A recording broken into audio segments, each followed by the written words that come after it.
We came to take over.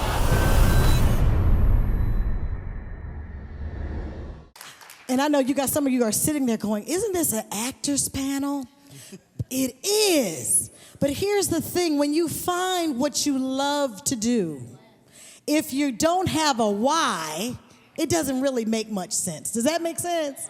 So this is why it's important to find out who these people are behind what you see on TV and in the movies. Brother Derek Luke, please tell me too, your purpose for all those leading man roles you're out there just giving life to. Okay.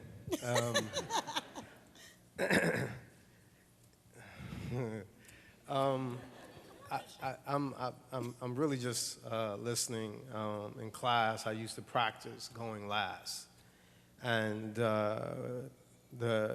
to sort of mirror what Dee said is that I didn't have a male figure in my life to trigger the gifts in my life. And so, you know, I practice watching people. And some of the people that I used to watch in the neighborhood mostly was men. Because I would try to imagine which one could be my father, you know what I'm saying? And so it was interesting that, you know, Antwone Fisher, for me, I thought it was a launching of a career, but it was really a launching of a mission. And because people ask me, well, what's your favorite movie? And this was a space that I did not want to be in. I did not want to be associated with ministry just because when I was coming up, there was no excellence in it. And so for me, finding my purpose was daring to ask God, am I meant to be more than just the N-word? Because if not, then I'm going out with a bang. And so Antwone, you know, Fisher it was a release of a dream, but, you know, I started to walk my own walk. I didn't walk away from God, but I thought, okay, well, this will follow this, that'll follow this. But it was like the Lord saying, I have a purpose in all this. And you start getting men of God like Brother Winston. You're meeting different people, different places, and they start asking you to speak. And for me, that was so nerve-wracking because I thought being associated in this space, like, this will contaminate my brand. This will contaminate my gifting. And so the more and more that I get to speak in these spaces, the more and more I thrive, the more and more I live. And so the purpose happened for me was reading a Miles Monroe book.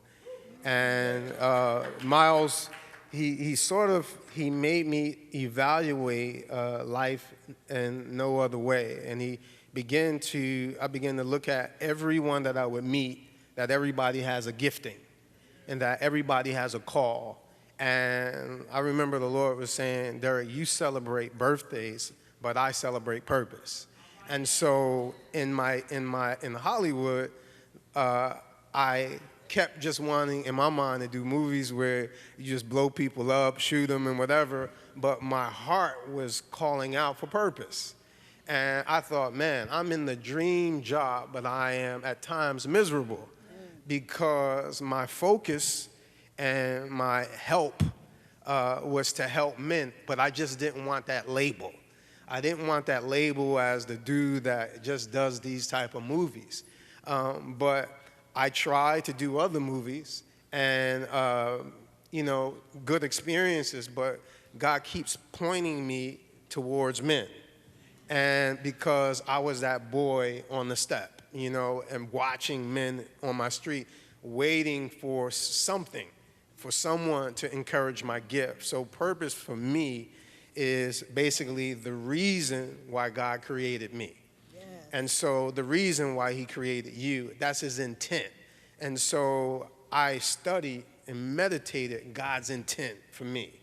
And so he was like, Derek, my intent and my call for you is ministry, but it's just in the acting field. Well, I've never seen what that looked like. You know what I mean? And I didn't know that there was others. You know, so a lot of times when you don't know there's others, part of you can act a little crazy.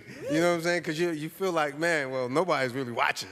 You know, but my purpose and my drive has been telling stories to uplift men in this generation. And to me, those are the career highs going forward.